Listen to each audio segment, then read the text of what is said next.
Welcome to the Vibrant Visibility Podcast. Being visible as a soul-led business owner isn't just about the practical strategies, marketing tips, and tech systems. It's also about the internal systems, the safety of your nervous system, the somatic connection, and the embodiment of being a badass CEO that will support you in all of the ups and downs of entrepreneurship. And I'm here to share all of that with you on this show. I'm your host, Shani Arsenault, a registered nurse turned visibility coach and business mentor for heart-centered coaches and healers. I created a six-figure coaching practice in my first year of business and scaled to multiple six figures my second year, all in the middle of getting pregnant with my first baby and becoming a new mama. If I can do this entrepreneurship thing, I know you can too. If you're ready to learn how to be a CEO in a way that feels aligned with your heart, become a lighthouse for the people that you're meant to serve, feel free to authentically express yourself and be a magnet for success, and grow your coaching business in a way that is sustainable and fulfilling, I can't wait to be in your ear along for the ride.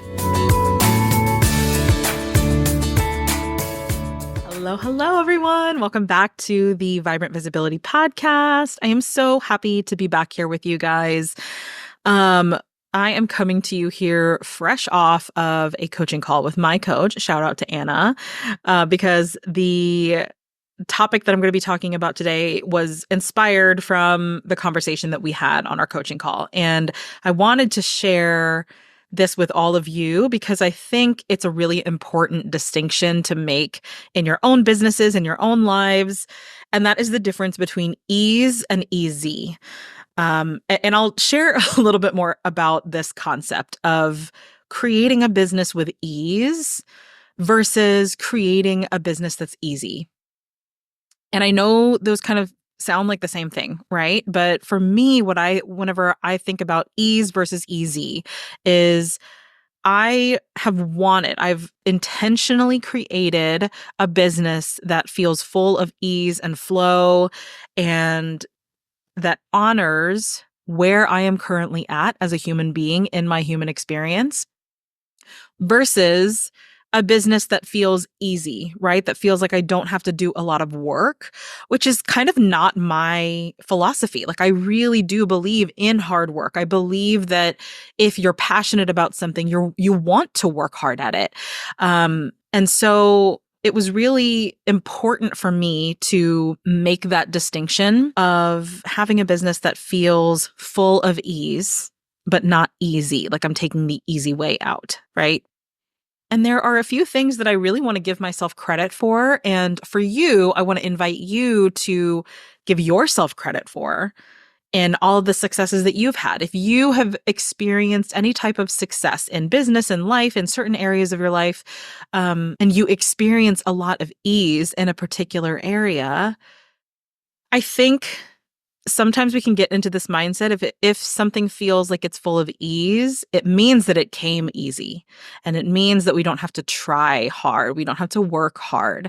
But really, having a business that's full of ease required a lot of hard work from me, right? And you might pride yourself in how healthy and strong you are. Like if you are someone who goes to the gym all the time and eats really clean and really prioritizes your health, it might seem to the outside world like it was easy, but for you, you might have had to go through a lot of internal struggle and do a lot of inner work to get to this place where being healthy feels easeful for you. So what I'm going to do today is to share some of the insights that I had when reflecting on this of why my business feels like it's full of ease, but why it wasn't easy. And there are three specific things that I am giving myself credit for. And again, I want you to reflect on where in your life or business you feel a lot of ease. And rather than just chalking it up to it's been easy for you, what are the things that you want to give yourself credit for? What are the celebrations that you want to bring to the front of your mind that represent the hard work that you did to create this ease? If you're feeling called, if you're in a space where you can write these things down, take a moment, pause this episode, write down those three things. Write down those three things of like, what do I want to give myself credit for that allowed me to create this ease in this part of my life or my business? Okay, so the first thing that I want to give myself credit for is really doing the inner work, right? I think people probably see my business now and see the success, the amount of visibility, the ease in which I can speak in front of a camera and in front of people. You know, they see me talking about the timeline of creating a six-figure business within the first year, a multi-six-figure within the second year. And I think people can mistake that success for being easy for some people and not as easy for others. And I don't believe that. Like, I don't think that that's actually true. I think all of us have that potential to create success with ease. But I don't think any of that comes easy. I think a lot of that comes with doing inner work and feeling all of the feelings. Like, in every phase of my business, I've had the most breakdowns. You could probably ask all of my mentors, all of my coaches.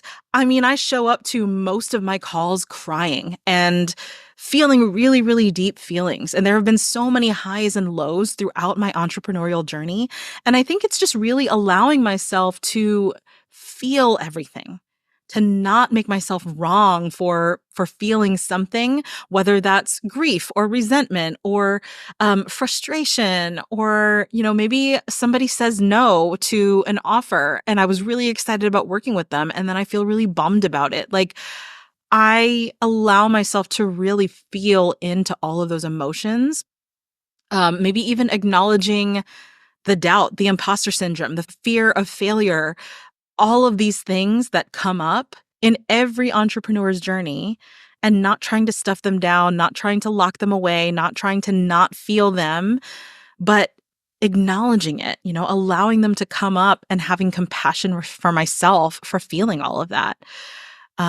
Allowing myself to sit with it. And even if it's so uncomfortable to sit in it, right? Like, it is so uncomfortable for me to sit in the unknown. It's so uncomfortable for me to sit in, um, a big emotion that comes up for me that's really hard for me to feel is jealousy, right? It's hard for me to sit in jealousy. If I see another coach like killing it and putting themselves out there and, signing clients left and right, I get a twinge of jealousy. And sometimes I have to allow myself to feel that. Like, why am I feeling this?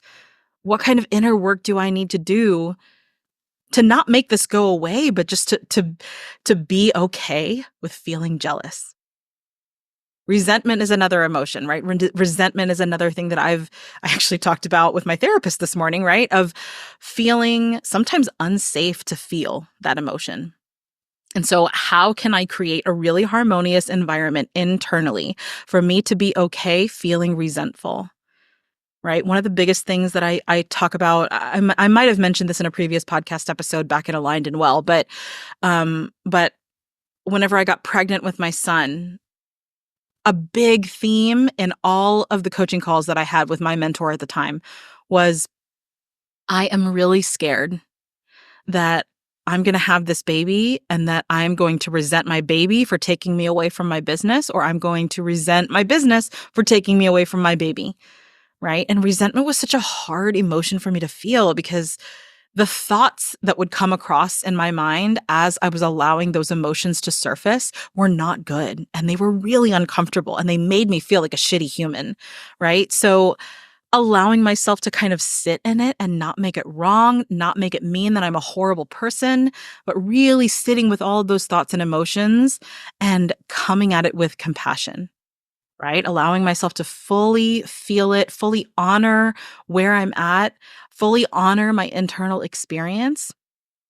And then after all of that, being able to go deeper and really trust myself, accessing that trust that these feelings don't have to feed into the narrative that I won't be successful, because deep down I know I will be, right? No matter what's going on externally or around me, I have this deep inner knowing in my bones, in my blood, that I am meant to be doing this, right? And so I can have all of these feelings that are brought up by external circumstances, external stimuli, and I can honor the parts of me that it is triggering and really hitting a nerve with. But it doesn't rock what my truth is. It doesn't rock what I ultimately know is my purpose, is my identity. So that inner work has been really, really important for me throughout my entire journey as a coach, as a business owner. And so that's something that I really want to give myself credit for is being willing to do that inner work, being willing to come to all of my calls crying, being willing to feel all of these really uncomfortable emotions that I don't want to feel, and thinking all of these thoughts that I don't want to think, and having it be okay, right? Knowing that my body is a safe vessel for all of these negative feelings, all of these emotions, all of these thoughts to live and be held and be heard and be loved. So that inner work is a big thing. Second thing I want to give myself credit for is taking the action, right? So after doing all of that inner work, I think there have been moments where I've done a lot of inner work and then I kind of stall taking action because I'm trying to integrate, right? But I think for most of the time that I've been in business, something that has really contributed to my success has been actually taking the action. I feel all the feelings and then I do shit. Right? I don't feel all the feelings and then like wallow at the bottom here. I pull myself out of the mud and maybe I call on my channels of support to give me a swift kick in the ass if I need it, like my coach, like my husband, like the people that support me in this journey. And I do the fucking thing, right? I connect with people consistently from the heart. I show up and I'm visible to my audience. If there's a part of having a business, whether it's in the marketing department or the operations department or the actual, service delivery department, I'm always evaluating and tracking so that I can learn how to be a better coach, so that I can learn how to really deliver on the services that I'm selling and do all of that with integrity. It's not just feeling the feelings, doing my inner work and taking the action, but it's also taking the action in integrity with who I am, what my values are, what's on my heart, right? If something doesn't feel in alignment, I don't do it. If I feel like it's going to come off as fake or anything like that, I don't do it. Oh, and here's the thing. Here's the thing about that is I think my work isn't like talking myself out of doing things just because they feel not in alignment.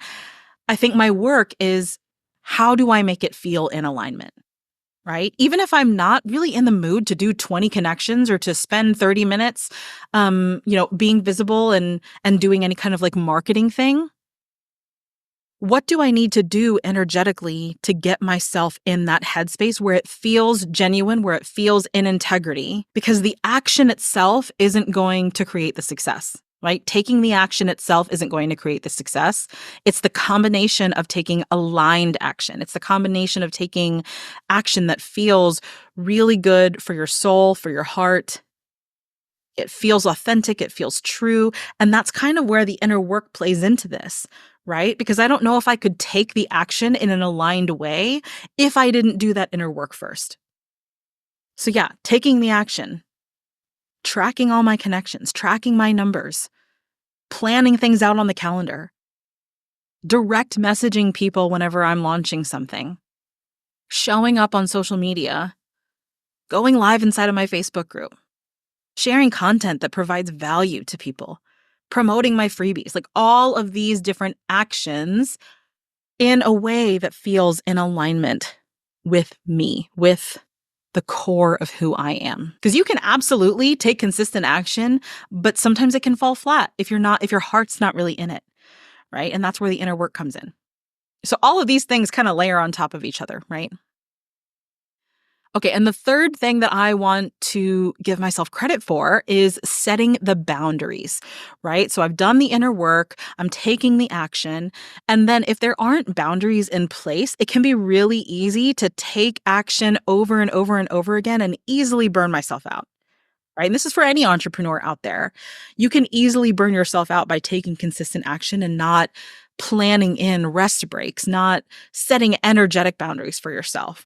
So I think about boundaries in two different ways, right? I think about energetic boundaries, meaning I mute people from my feed. If anybody's energy feels off to me, if it's energy that I don't want to be adopting myself or having bleed into my own state of being really quick to mute people or unfollow people. If I notice another coach launching at the same time, or if I notice another entrepreneur or influencer out there whose marketing strategies just feel really off or not aligned with me, I'm very quick to not expose myself to those types of energies. And I take actual practical measures to tune out the noise so that I can make it easier for me to listen to my own inner wisdom. That's something that I teach my clients all the time, is to tune out the noise. There is a lot of noise out there. There's a lot of information and strategies and tips and tricks on how to be successful, on how to make this business blow up for you. But I think ultimately, there is an innate wisdom that you have inside of your body, inside of your heart, inside of your soul. And that's the magic, right? That's the gold that we're looking for. So those energetic boundaries are really important. And then the second way that I see boundaries is physical boundaries, right? So building in rest time into my schedule and incorporating fun and making your life just as exciting as your business, right? I like to think about this example of like literally yesterday, right? As I'm recording this, yesterday, I didn't have quite a lot going on in my workday. I had a meeting that I could easily just like listen into with headphones and didn't have to be super present for. And then one of my calls in the morning canceled, and I had a sales call in the afternoon that I just ended up pushing to the following week because my husband invited me to go to a work picnic for his job. And it was a beautiful day, and I really wanted to just take a day off. Like, I'm in the middle of a launch right now. I'm halfway through this launch for Vibrant Visibility, my 6-month group coaching program.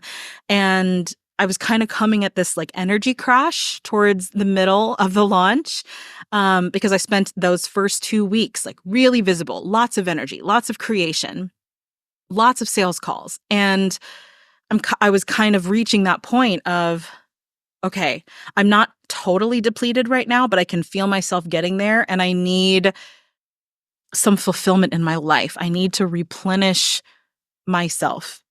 So what is going to feel nourishing for me? Whenever my husband invited me to this work picnic, I thought it was a perfect idea. Like, let's get the nanny here early. I'm going to cancel my last call and move it to next week. And yeah, I ended up going to work with my husband and like kind of using his little like lounge area in his office to do some content planning. I did one call from one of the little like conference rooms in his building, his office building.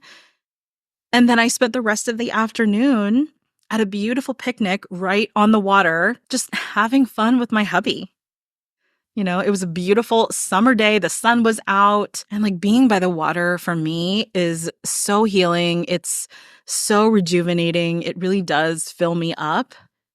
And I intuitively knew that I needed something like that to kind of refill my cup after this really long, like high energy launch period. And the middle piece of this launch is going to be a little bit slower, and then we're going to pick it back up at the very end. But I think being able to set that physical boundary of being willing to move one of my sales calls, cancel most of my day, and really lean into this opportunity to refill my cup, to find fun and enjoyment and fulfillment in other areas of my life besides my business.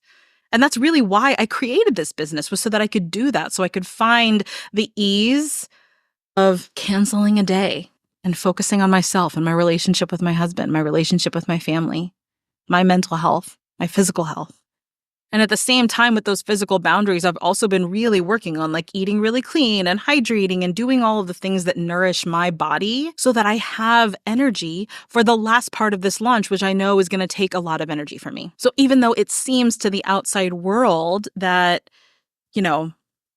my business feels so easy and flowy and it comes so naturally, behind the scenes, that's not what it took to make this way, And I think it's not really talked about in the entrepreneurial space a lot, like how much work actually goes into creating the ease in your business, right? It doesn't just come easy. Like, you have to do a lot of shit, a lot of inner work, a lot of actual like action taking, and then aligning that action with your inner work, and then setting those boundaries so you don't get burnt out.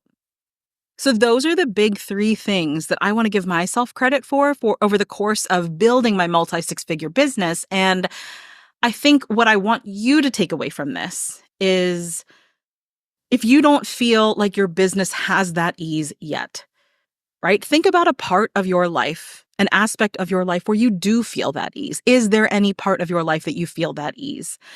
And think about what you did to create that ease.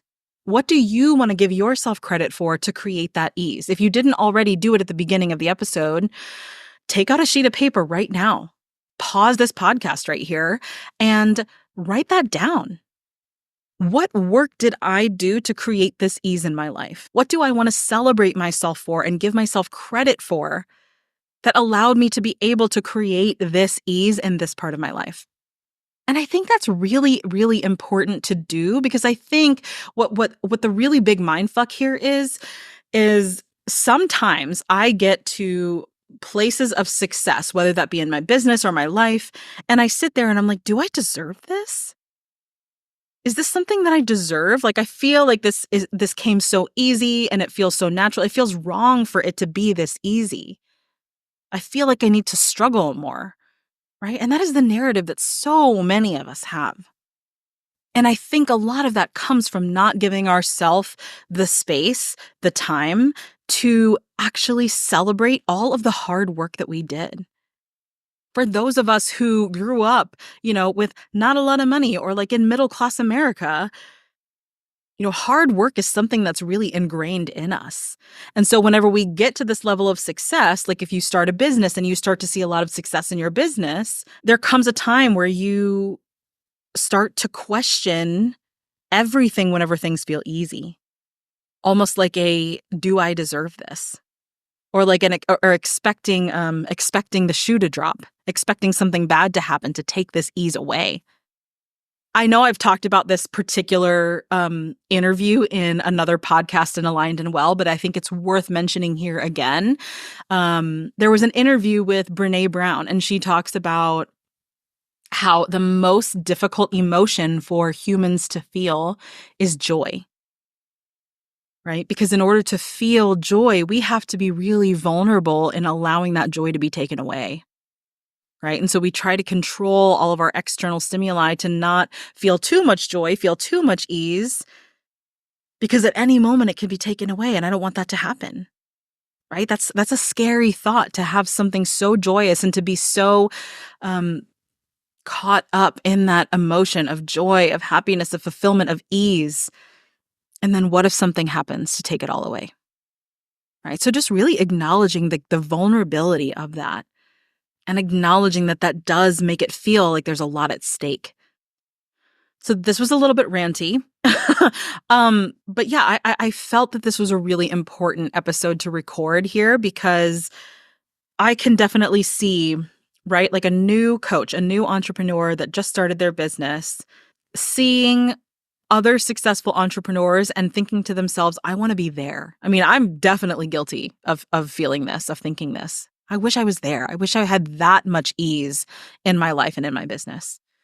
And what I think we really struggle with is the amount of work that we're actually going to have to do to create that ease.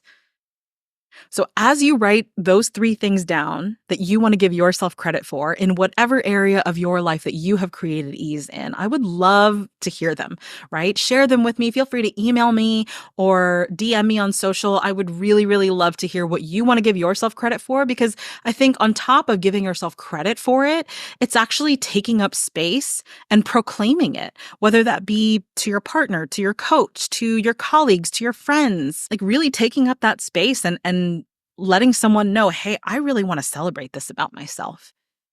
So absolutely feel free to email me or message me your 3 things that you want to give yourself credit for. I would love to hear.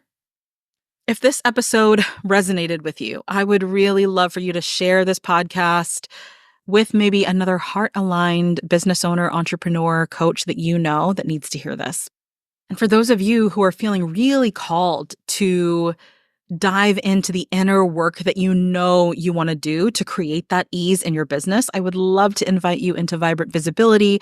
It's my 6-month group coaching program that is focused on really like that inner work, that somatic work to help you feel safe, to be seen, to put yourself out there, to really be that bright light, that vibrant light, and attract all of those ideal clients that you are meant to serve. So you can join the waitlist and be notified when the next round starts. I'll put the application link for that in the show notes. I hope you all have a beautiful rest of your week, and I will see you next time. Thanks so much for tuning in today. If this was helpful for you, subscribe to the show to make sure you're always in the loop when a new episode is out. And I would love to invite you to join me in the free Visibility and Tech Support for Coaches community, where we hang out and chat about all things visibility, tech, systems, and heart-centered business building. I regularly share tips and tutorials and go live every now and then, and it's just nice to be in a community with other like-minded coaches and healers. So you can join this free space at alignwellco.com/community, and I can't wait to see you there.